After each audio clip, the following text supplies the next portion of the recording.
Hey guys, welcome to episode 3 of Games Unlocked.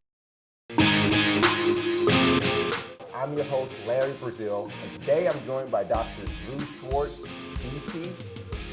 That makes you That's good. Doctor of Chiropractic. Doctor of Chiropractic. You're a chiropractor. You live out here in Northeast Ohio. Yep. And from what I'm told, you're doing a lot of stuff in esports. What's going on in esports now for a chiropractor? Because it just sounds so weird to, like, why do we need chiropractors in gaming? So what I do, so I run a blog. It's called For the Wellness Blog, or FTW blog. And what I do with that. Name. Appropriate. Yeah. I wanted to do a play on words, and I wanted it to be gamer related. So for the win, obviously for the wellness. So it took me a while. That was the biggest thing. But so what it basically is, it's a resource for gamers and desk workers and esports athletes to have a space to say, I have elbow pain. This is what I should do. Okay. I am thinking about getting a chair. What should I do? And just kind of topics that typically come up. I even have stuff on there like essential oils, just like for diffusion, which is really cool. And actually I've did some experimenting with that with like peppermint and stuff, which sounds kind of out there, but it works really well. So these are oils that like just putting on my desk while. So you put like a couple drops in a thing of water. Okay. And it like does that, looks like a little fogger. Oh, okay. Yeah. Okay. But it at the very least it makes it smell really good. So it's a win regardless. So is that what you're doing when you're playing your Apex Legends matches? Just huffing oils? Peppermint. Yeah. Peppermint is good. I mean, we got Christmas coming up. You got to have what is the smell of Christmas? What is that? Like you get gingerbread. Can we get like poinsettias out here?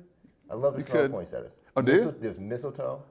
Yeah. We got to get all those colors or the scents out there. But you've been doing a lot of work with a lot of esports organizations and groups in the area too. So I know like Cavs Legion's on your list, as well as University of Akron. What other groups are you working with? So I worked with the University of Akron a little bit last spring, just briefly, and then Cleveland Clinic is now working with those guys. But I'm working with Cavs Legion still, and then Cleveland State here. Cleveland State University. Yeah. Awesome. So working with those guys and just kind of being a resource for them, like, I have an issue, what should I do? And I'm in their Discord, so every once in a while I'll go in their Discord and we'll do like a voice chat. Okay. And then if players have something that comes up, they can come out. And then with Cavs Legion, I actually go to their facility and do manual therapy, chiropractic. We'll do some rock taping or like that hands-on work. Huh? Yeah, and because honestly, the big thing is it's needed.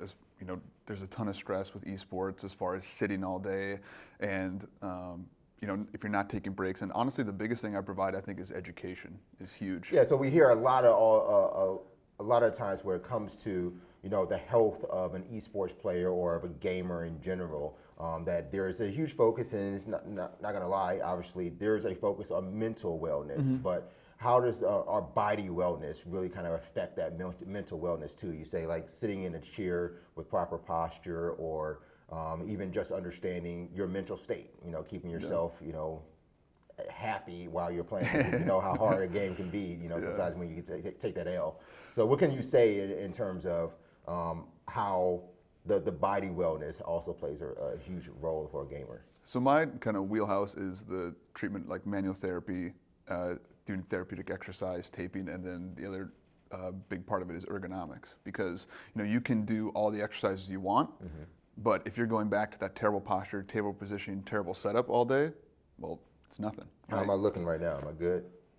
I'm not playing anything. We're from the top up, so we're not seeing like the cross legs. Or you see my cross legs? Oh, get it at me.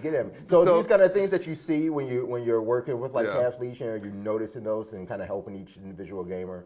Yeah, and then every kind of platform is different. So like PC, you're typically sitting up, obviously sitting like this, right? And like the old adage is, sit straight up. And that's actually not what you want. You want to be tilted back, maybe at like 100 degrees. It just offloads the structures in the back that do the weight bearing, and also kind of helps prevent fatigue in these back muscles through here. So when I see that, I'm watching Overwatch Worldly, and I see the player just sitting back like this, like he's actually doing it right. He's not just saying like I'm the right? That's what I kind of hear. He's not just trolling. I see this, like, I got this voice, but he's actually doing something right there. Yeah, because you want to tilt back, and when those back muscles fatigue, that's when you get that sore, achy feeling. You get that almost a burning sensation sometimes. Okay. And so for console, it's a totally different posture. And like if you sit, you're sitting forward, knees or elbows on your knees, and it's even worse posture, right? Okay. And so the big thing in Cavs Legion Derby console, so we kind of focus on that and focus on the setup, and you can't prevent that posture. Yeah, I do a lot of this. It's on my tough, knees, right? yeah. Because when you're like in a shootout or something, you're not going to be like, I'm going to sit perfectly back and this is going to be amazing. You're not worried about that, right? You're worried about I do that a lot. I play a lot with Luigi Eats Mushrooms, Apex Legends, on PS4.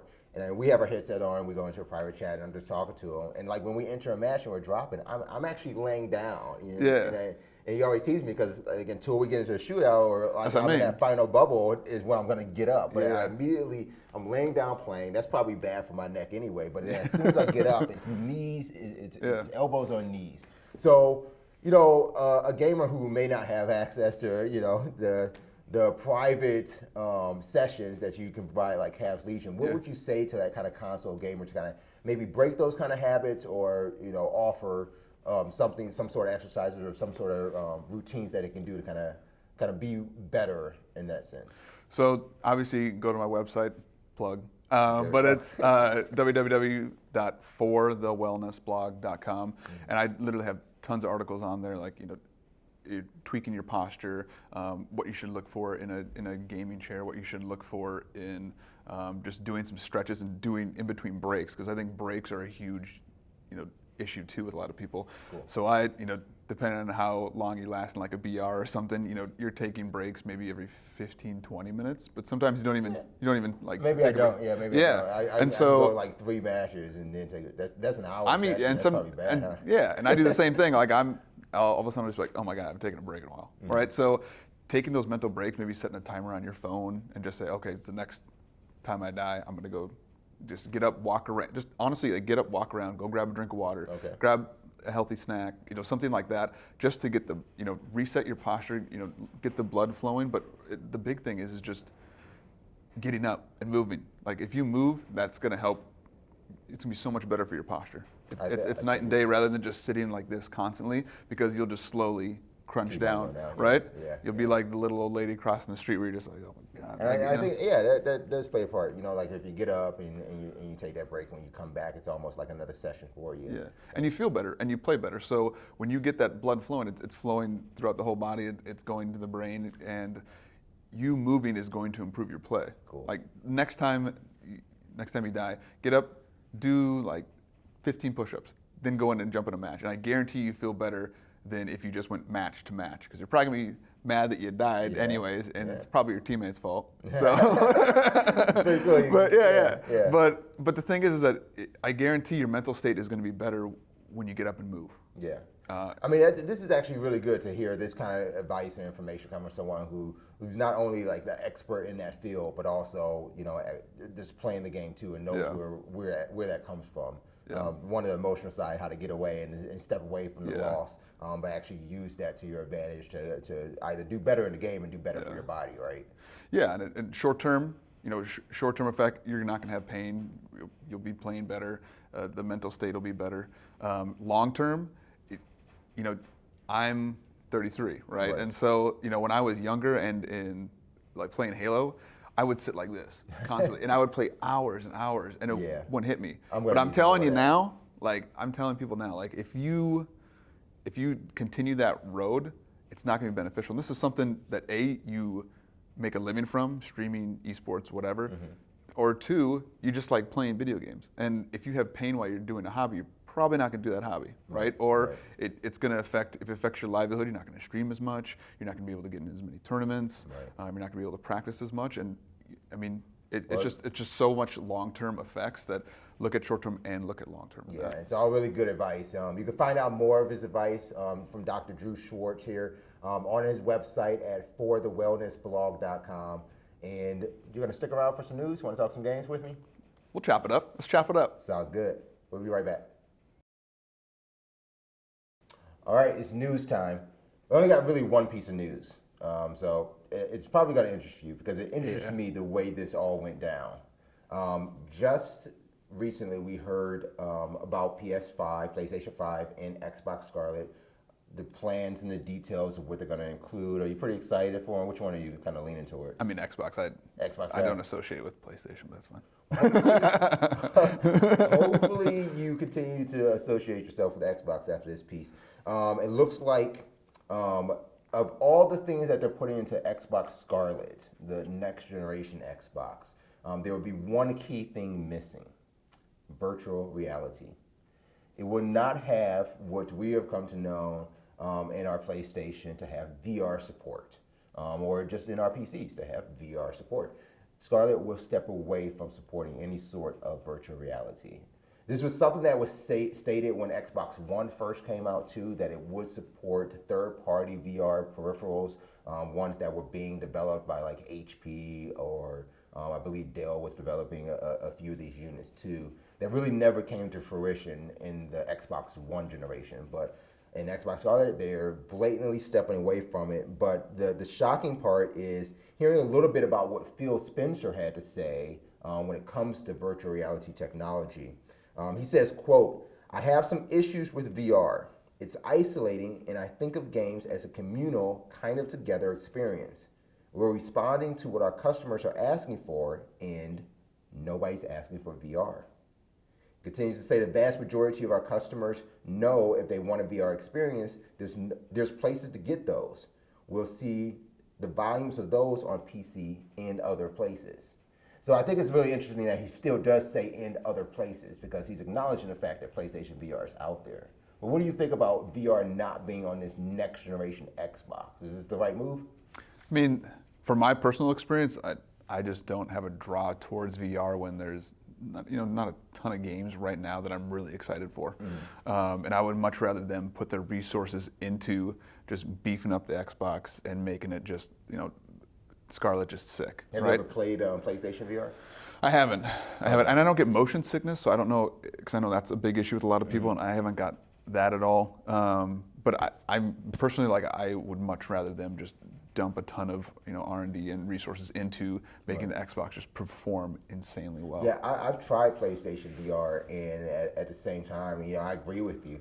Those games are worthy of that platform, to come out and to be experienced. But I don't find myself, searching in search of my next VR experience. It just so happens to fall in my lap. But when it does come down to me wanting to play virtual reality, I really like the bolstered systems of HTC Vive or even Oculus, even down to what the Oculus Quest is doing. Why do you want VR on your console when I can get that solely and separate from my PC, my TV, and my console at that point? So why even try? I mean, there's, like you said, there's just so many other places you can get it. So I think it's smart of them to just say, hey, we're really going to focus on making this and doing it well. Yeah.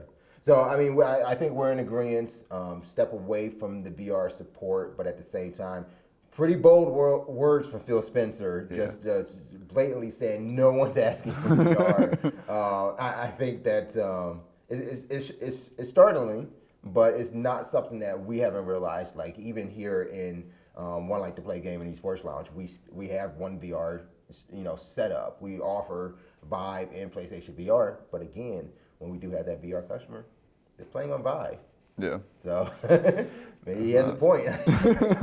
So Xbox Scarlet and PlayStation 5, they're going to be coming out sometime in holiday of next year. Okay. Not this holiday. So save the date. So we can look for some more news coming out in 2020 beginning, probably detailing some more of what these consoles will have. But until we get there, we got this holiday coming out. You got anything on your list pretty good? I think my biggest thing is controller. Controller? Because I think, off camera we had talked about, if you have a gamer in your house, like, what the heck do you get them, right?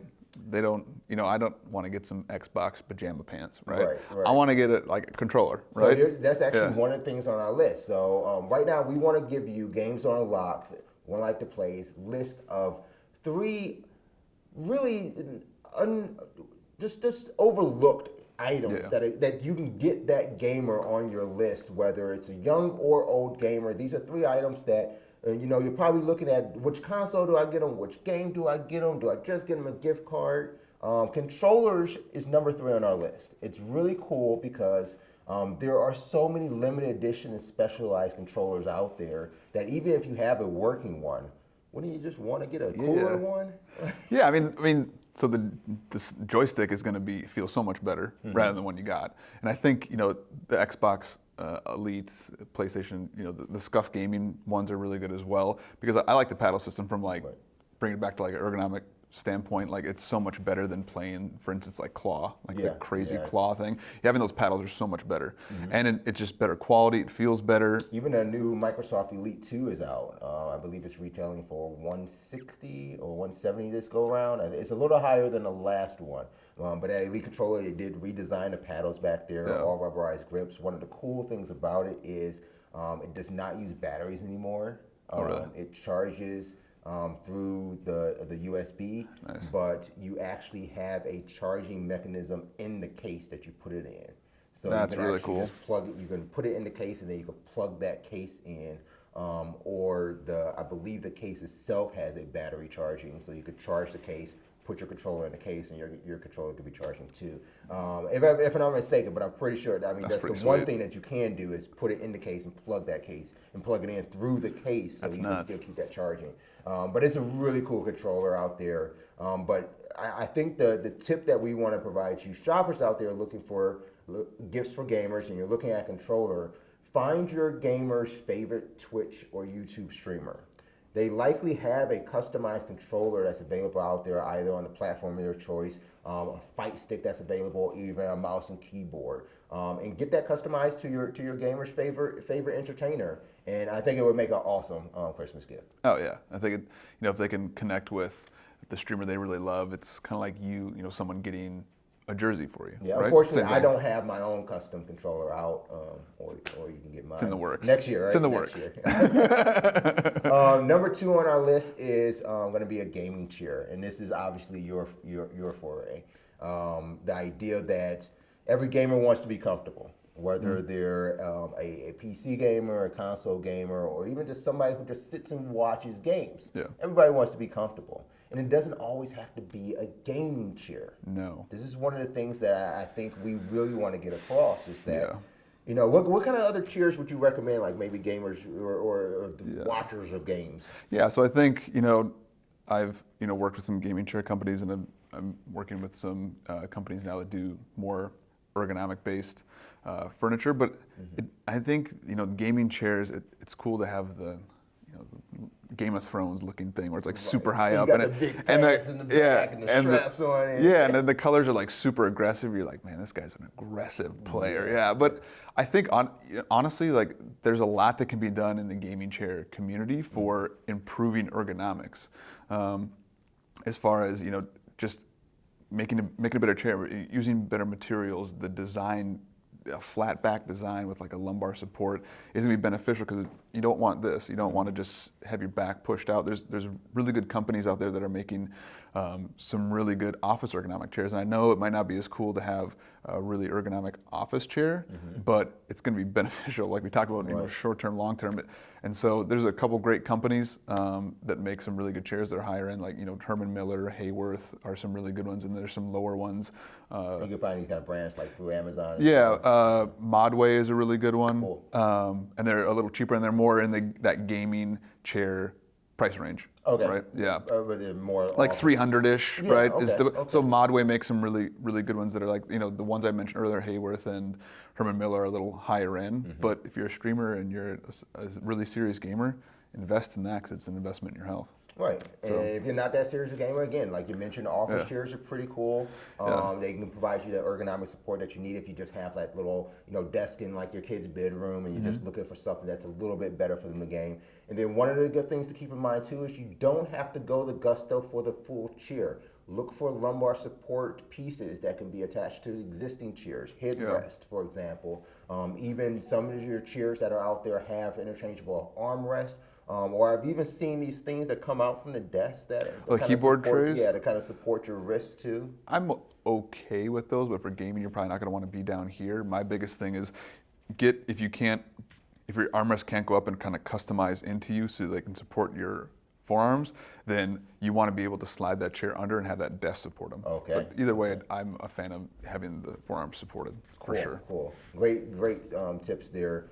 Gaming chairs, number 2 on our list. Number 1 is something every gamer needs if they're playing on console. Even nowadays, if you're playing on PC, it's the best thing to get, and that's a way to get cool, free games and to play online. Get your gamers either Xbox Live, PlayStation Plus, Nintendo Switch, or Nintendo Online. Those services are top. You can get them subscriptions to EA's Origin, the EA Access Pass. There's a lot of services out there that provide a nice sort of bolt of free games and the opportunity to play these games online that, you can get that game or a gift card, but getting them specifically the code to be able to play online to get that subscription service is awesome. Yeah, and I think a lot of them. I know for me personally, like Xbox Live, you get free games every month. Mm-hmm. And granted, they're not the insane, but sometimes they are just an older title, and those are free games that they can get, and it's almost like a gift card plus, right? Yeah, and what you're forgetting, like in the holiday season too. I mean, if you're trying to kind of stack those gifts too, the idea that you've gotten Xbox Live or PlayStation Plus just that month, you've already given them 2 new games too. Yeah. I mean, that's part of your gift, bro. Yeah. They take that too, and I think that's a really cool way to kind of ensure that your gamer is going to be continued to get on, more games and be able to play online, and they're going to meet that roadblock as soon as they try to put in like a Call of Duty and they can't do anything with it too.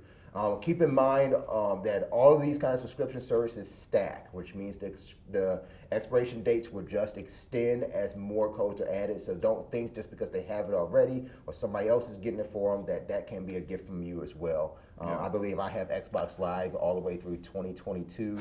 I have PlayStation Plus through 2021. So, I'm pretty much set. You're set. Yeah. And I just got an email that my Origin account will be auto-renewing on December 26th, because that's what I got for Christmas last year. So that was pretty cool.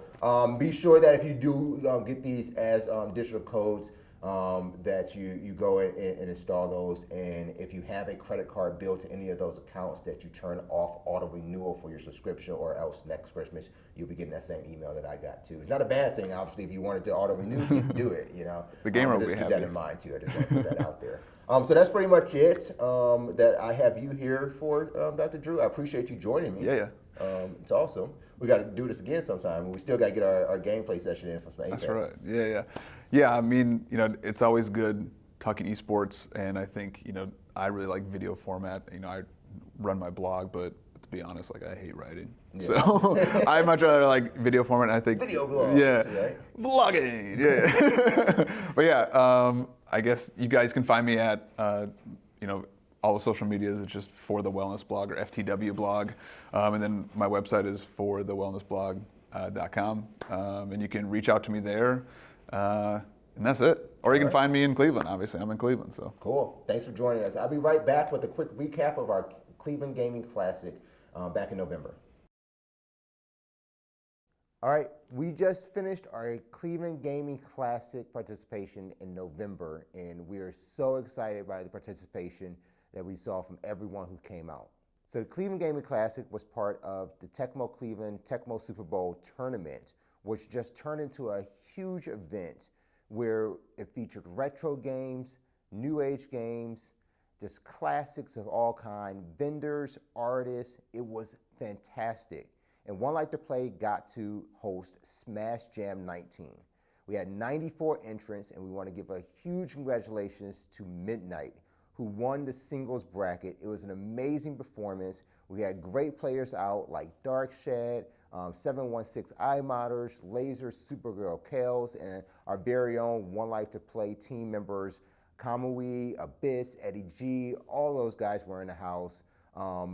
Lumberjack Rakan actually teamed up with Laser, Supergirl Kales to win the doubles bracket, and that was just spectacular to see because they actually got to play grand finals against their teammates, Kamui and Abyss. So exciting times. We hope you guys join us. If you didn't catch the action, you can find all the VODs on our YouTube channel. Just search for One Life to Play, and we'll be sharing a few here with Games Unlocked as well. In our Fortnite bracket, which was the 1v1 showdown, we had 34 entrants, and big congratulations to Paul Pickle Rick, who takes first place in that tournament, walked away with, I believe, over $250 cash. Amazing performance. And then in our Madden tournament, there was, of course, Madden Jam 19. Big shout out to Sten Miller, who took first place in that round robin bracket. So good. Thank you for everyone who participated at the Cleveland Gaming Classic. Be on the lookout for more of 2020 when we come back with Smash Jam 20. Well, that's it, guys, for episode 3 of Games on Rock News. I appreciate you joining us. I'm Larry Brazil, your host, owner of One Life to Play Games and Sports. Big thank you to my guest, Dr. Drew Schwartz, huge asset to the gaming community for having involved in everything he does in the sport. Hope you follow his blog. Again, that's forthewellnessblog.com. Give him a shout out and follow him on social media.